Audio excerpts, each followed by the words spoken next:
2. A tarde de ontem instalou-se nublada e fria. Estava um tanto inclinado a gastá-la perto da lareira do meu escritório em vez de enfrentar a lama e o urzal até o Morro dos Ventos Uivantes. Porém, após o jantar, ao subir as escadas com a preguiçosa intenção de sair, e entrando na sala, vi uma criada de joelhos, rodeada por escovas e baldes de carvão, levantando uma poeira infernal ao extinguir as chamas com pilhas de cinzas. Esse espetáculo me fez recuar no mesmo instante. Peguei meu chapéu e, após uma caminhada de aproximadamente 6 quilômetros, cheguei ao portão do jardim de Heathcliff, bem a tempo de escapar dos primeiros flocos de neve. No topo daquela colina desolada, a terra estava dura em razão de uma geada escura, e o ar fazia todo meu corpo estremecer. Incapaz de mover a corrente, pulei a cerca e subi apressado o passadiço pavimentado, ladeado por arbustos espinhosos de groselha. Bati em vão para entrar, até que os nós dos dedos formigaram e os cães uivaram. Miseráveis, praguejei mentalmente.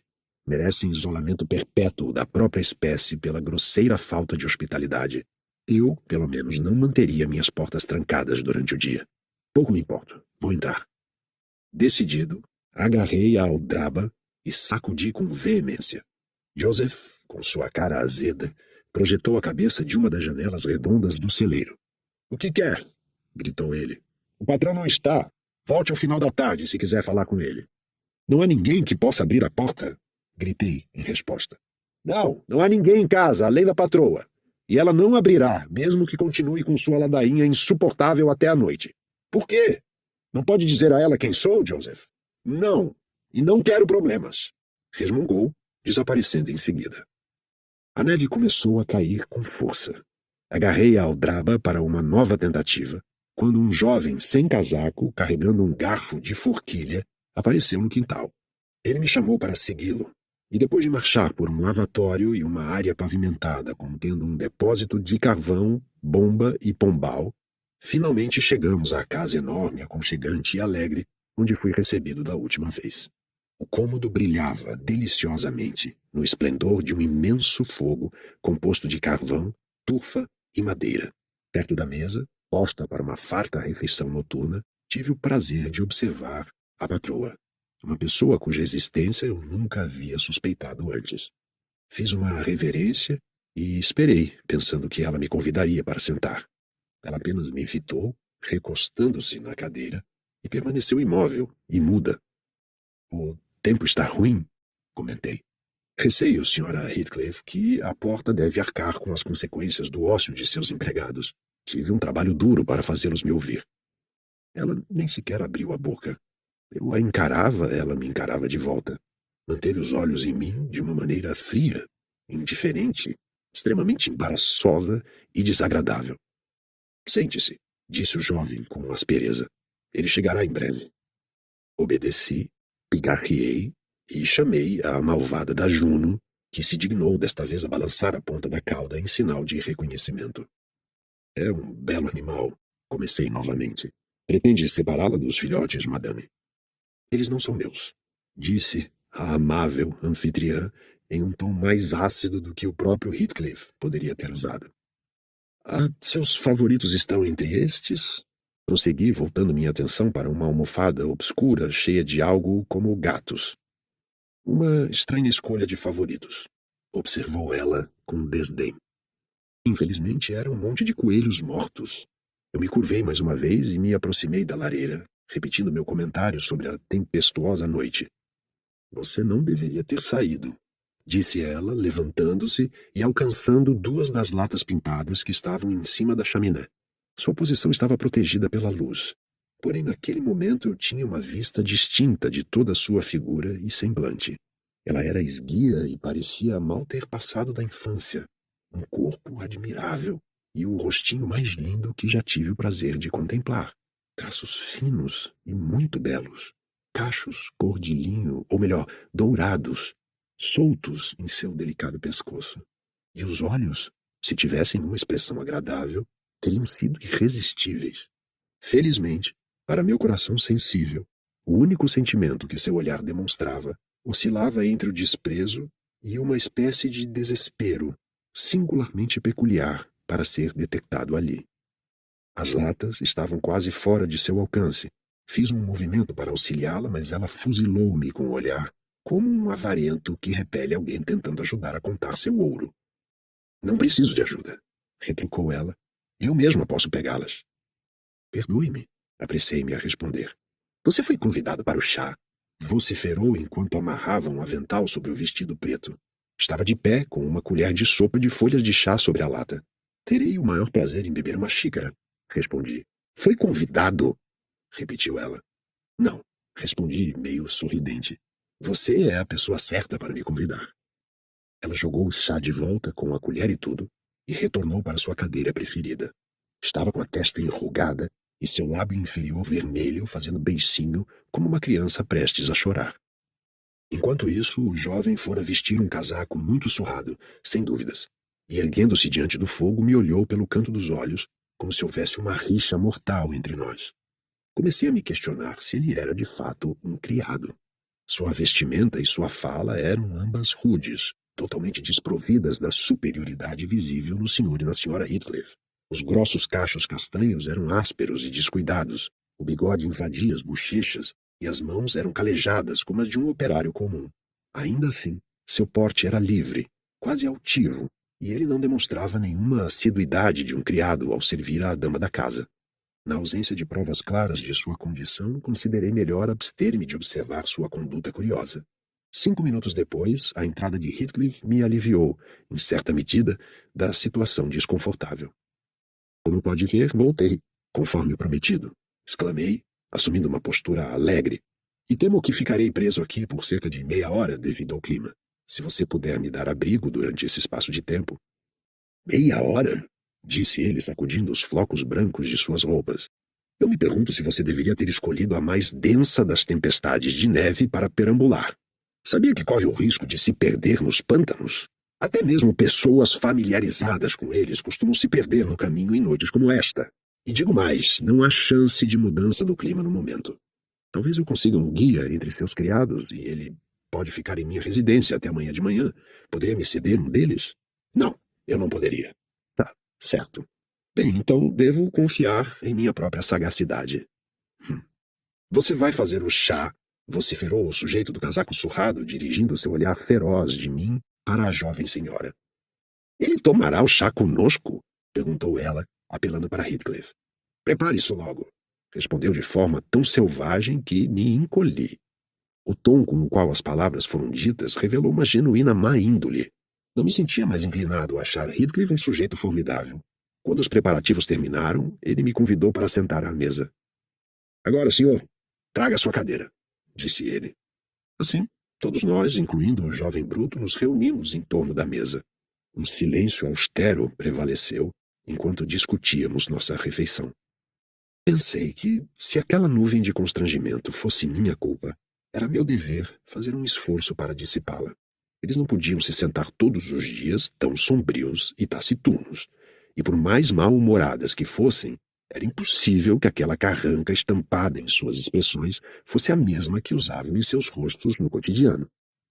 É estranho, comecei entre uma xícara de chá e outra. É estranho como o costume pode moldar nossos gostos e ideias. Muitos não poderiam imaginar a existência de felicidade em uma vida de completo exílio do mundo como a sua, Sr. Heathcliff. Ainda assim, atrevo-me a dizer que, rodeado por sua família e com sua amável senhora como o gênio que preside sua casa e coração... Minha amável senhora? Interrompeu com um escárnio quase diabólico em seu rosto. Onde está minha amável senhora? Senhora Heathcliff. Sua esposa, quero dizer. Bem, sim. Você diria que o espírito dela assumiu o posto de um anjo protetor que vela pelo destino do Morro dos Ventos Uivantes, mesmo quando seu corpo já se foi. É isso? Percebendo meu equívoco, tentei corrigi-lo. Deveria ter notado que havia uma disparidade muito grande entre as idades deles para tornar provável que fossem marido e mulher. Um tinha cerca de 40 anos, e um período de vigor mental em que os homens raramente nutrem a ilusão de serem casados com meninas por amor. Esse sonho está reservado para o consolo de nossos anos de declínio. A outra não parecia ter nem 17 anos. Então, me ocorreu que o sujeito grosseiro ao meu lado, bebendo chá de uma bacia e comendo pão com as mãos sujas, poderia ser o marido dela. Heathcliff Jr., é claro. Aqui está a consequência de estar presa a um lugar como estes. Ela se jogou naquele rude por pura ignorância de que existiam indivíduos melhores. Uma pena. Devo ter cuidado com o fato de que posso fazer com que se arrependa de sua escolha.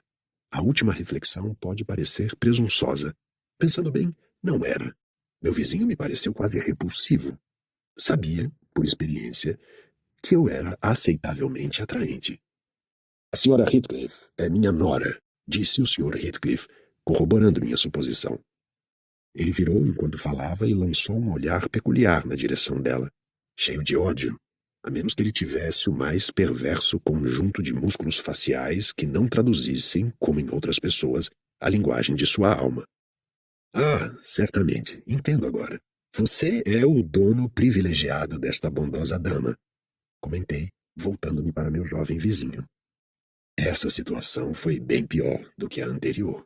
O jovem ficou vermelho e cerrou os punhos com toda a aparência de quem atacaria, mas pareceu se recompor logo e sufocou a tempestade em uma maldição brutal. Murmurou impropérios que, no entanto, tomei o cuidado de ignorar. É infeliz em suas conjecturas, Sr. Lockwood, observou meu anfitrião. Nenhum de nós tem o privilégio de ser dono desta bondosa dama. O marido dela está morto. Eu disse que ela era minha nora, o que pressupõe que ela se casou com meu filho. E este jovem não é meu filho, certamente. Heathcliff sorriu mais uma vez, como se fosse uma brincadeira ousada demais para atribuir a ele a paternidade daquele brutamontes. Meu nome é Hareton Earnshaw, rosnou o jovem, e eu o aconselharia a respeitá-lo. Não faltei ao respeito, respondi, rindo internamente da dignidade com que ele se anunciou. Ele fixou o olhar em mim por mais tempo do que me dispus a sustentar, com medo de que eu pudesse ser tentado a esbofeteá-lo ou tornar minha hilaridade audível. Sem dúvida, comecei a me sentir deslocado naquele agradável círculo familiar. A sombria atmosfera espiritual superou e neutralizou o brilho do conforto físico à minha volta. E resolvi ser mais cauteloso ao me aventurar sob aquele teto pela terceira vez. Concluído o chá, sem que ninguém proferisse uma palavra de conversa sociável, me aproximei de uma janela para examinar o tempo. Era uma visão triste. A noite escura descendo rapidamente, bem como o céu e as colinas misturados em um turbilhão amargo de vento e neve sufocante. Não creio que seja possível que eu chegue em casa sem um guia. Não pude deixar de exclamar. As estradas já devem estar enterradas pela neve, e ainda que não estivessem, dificilmente conseguiria dar um passo à minha frente devido à baixa visibilidade. Hareton, leve aquela dúzia de ovelhas para o celeiro. Elas ficarão cobertas de neve se ficarem no curral a noite toda. E trate de colocar uma tábua na frente delas, disse Heathcliff. O que devo fazer? Continuei em crescente irritação. Não houve resposta à minha pergunta. E olhando em volta vi apenas Joseph trazendo um balde de mingau para os cachorros e a Sra. Heathcliff inclinada sobre o fogo, divertindo-se queimando uns fósforos que haviam caído da chaminé enquanto ela guardava a vasilha de chá em seu lugar. O criado, quando depositou o que trazia em mãos, olhou ao redor e rosnou. Pergunto-me como pode aguentar tanto ócio, quando todos estão fazendo alguma coisa. Você serve para nada, e não adianta gastar saliva. Não tem jeito mesmo. Vai terminar como sua mãe, junto ao diabo no inferno. Imaginei por um momento que esse discurso eloquente fosse dirigido a mim, e marchei enfurecido na direção daquele maldito velho com a intenção de chutá-lo para fora. A Sra. Heathcliff, no entanto, me parou com sua resposta. Seu velho hipócrita dos infernos, respondeu. Não tem medo de ser carregado toda vez que menciona o nome do diabo?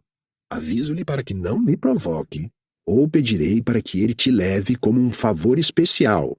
Pare! E olha aqui, Joseph. Continuou, tirando um grande e escuro livro de uma prateleira. Eu lhe mostrarei até onde tenho progredido na magia negra. Em breve terei dominado tudo. A vaca vermelha não morreu por acaso, e seu reumatismo não é por intervenção divina. Ah, bruxa! Bruxa! Cuspiu o ancião. Que o senhor nos livre do mal. Não, seu inútil. Você que é um caso perdido. Saia ou vai se ver comigo. Vou moldar bonecos de todos vocês em cera e barro, e o primeiro que passar dos limites estará acabado. Não direi como, mas vocês verão. Estou de olho em vocês. A bruxinha colocou uma falsa maldade em seus belos olhos, e Joseph, tremendo de horror, saiu correndo, rezando e murmurando bruxa no caminho. Achei que sua conduta era motivada por algum tipo de diversão sombria, e ao ficarmos sozinhos, esforcei-me para que ela se interessasse pela minha angustiante situação. Senhora Heathcliff, disse com sinceridade, desculpe-me por incomodá-la. Tenho certeza de que, com um rosto lindo como o seu, você tenha um bom coração. Poderia me indicar alguns pontos de referência pelos quais poderia encontrar o caminho de casa?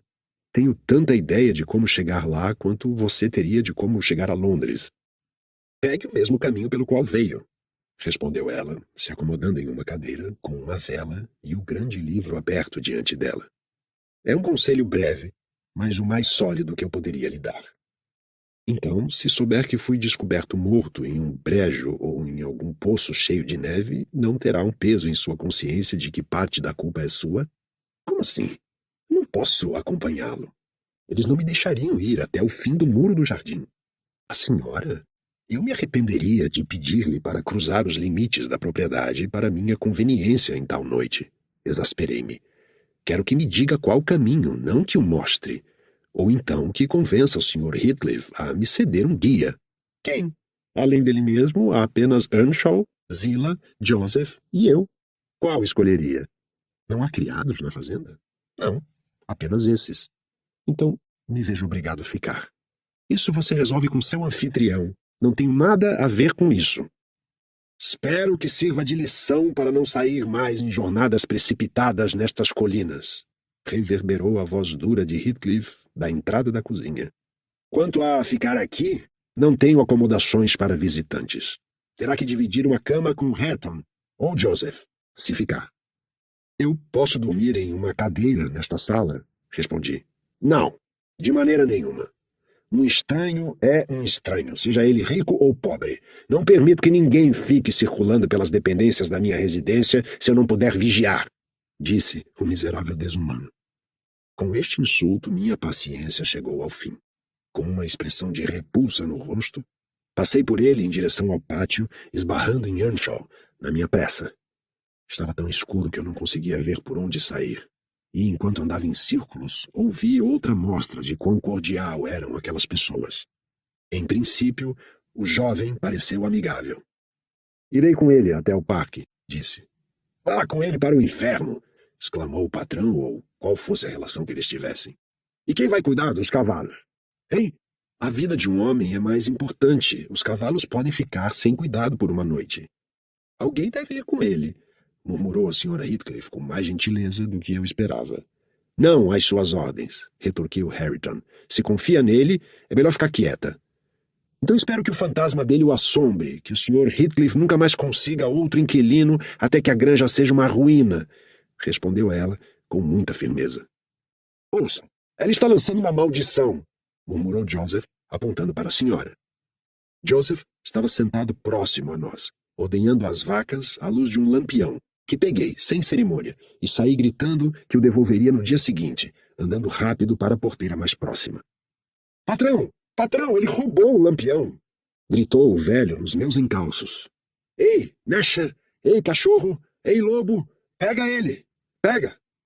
Ao abrir a portinha, 2 monstros peludos voaram em minha garganta, puxando-me para baixo e obstruindo a luz, enquanto a gargalhada de Heathcliff e Hareton elevava minha raiva e humilhação. Felizmente, os animais pareciam mais inclinados a esticar as patas, bocejar e balançar as caudas do que me devorar vivo, mas não saíram de cima de mim até que recebessem alguma ordem. Fui forçado a ficar estirado no chão até que seus malignos donos quisessem me libertar. Então, sem chapéu e tremendo de raiva, ordenei aos canalhas que me deixassem em paz, proferindo várias ameaças incoerentes de retaliação que, em sua profundidade indefinida de virulência, se equiparavam às do rei Lear. A veemência da minha agitação ocasionou um sangramento copioso no nariz. E ainda assim, Heathcliff gargalhava enquanto eu reclamava. Eu não sei como teria concluído a cena se não houvesse uma pessoa mais racional do que eu e mais benevolente que meu espectador. Esta era Zillah, a criada robusta que finalmente se prontificou a inquirir sobre a natureza do tumulto. Pensou que alguns deles estavam colocando suas mãos violentas em mim e, não ousando acusar o patrão, voltou sua artilharia vocal contra o patife mais novo. "Muito bem, Sr. Earnshaw", gritou ela. "O que será que fará da próxima vez? Vamos assassinar pessoas em nossas próprias portas? Veja que esta casa nunca servirá para mim. Olhe para o pobre rapaz, ele está sufocando. Não pode continuar assim. Entre, e eu vou cuidar disso aí nesse instante. Fique quieto." Com estas palavras, ela de repente jogou meio litro de água gelada no meu pescoço e me puxou para a cozinha. O Sr. Heathcliff a seguiu, sua alegria acidental expirando rapidamente e dando lugar à sua habitual morosidade. Eu estava muito enjoado, tonto e fraco. Assim fui forçado a aceitar abrigo sob seu teto. Ele disse a Zillah para me dar um copo de conhaque e depois passou para o outro cômodo. Ela, compadecida com minha triste